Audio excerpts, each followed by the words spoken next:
next guest says the nuclear threat from Iran is moving at an alarming pace and that Western leaders need a plan of action now. Joining us from Cincinnati is terror analyst Joel Rosenberg. He's the author of the New York Times bestseller, The Copper Scroll. Thanks for being with us. Hey, Edie, good to see you. Ahmadinejad is a guy that a lot of people are watching very closely because of some statements that he has made, and you suggest that the White House and others are very concerned about them.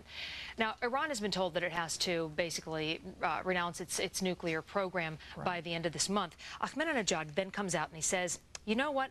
Iran will answer the world regarding the future of its nuke program on August 22nd.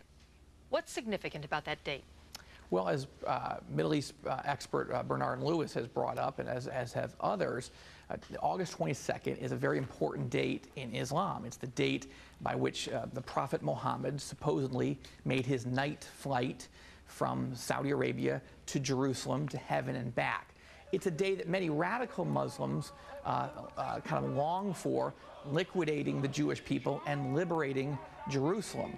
Therefore, the concern is that if this response is coming from Iran over its nuclear program on the 22nd, Lewis raises the possibility that this would be the date for the catastrophic attacks that Iran is planning to wipe Israel off the map. And why a catastrophic attack? People in their right mind would say, well, wait a second, you bring that on, you create the end of the world. But in fact, if you look at it from a religious perspective, that hastens the coming of the Messiah. And is that a fear that a lot of people have concerning Ahmadinejad? Well, that's the concern about Ahmadinejad, and I write about this fictionally in the Ezekiel option, the Copper Scroll, but it's not fiction right now, is that Ahmadinejad is a radical Shiite Muslim. He is telling colleagues in Iran that he believes the end of the world is rapidly approaching and that the way to hasten the coming of the Islamic Messiah is to launch a global jihad to destroy Israel, the little Satan, in his view, and the United States, the great Satan.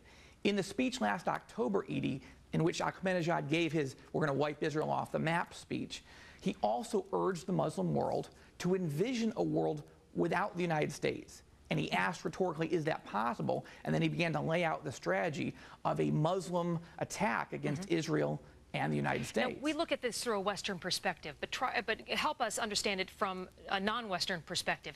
Does this man believe that it is his religious duty, the highest duty he could possibly fulfill, to eliminate us? That's right, and many Americans, too many Americans, simply don't understand that objective. That's what I'm writing about. That's what I'm trying to communicate. That's what Lewis brought up. It wasn't August 22nd, that date being a set in stone, that's the attack date.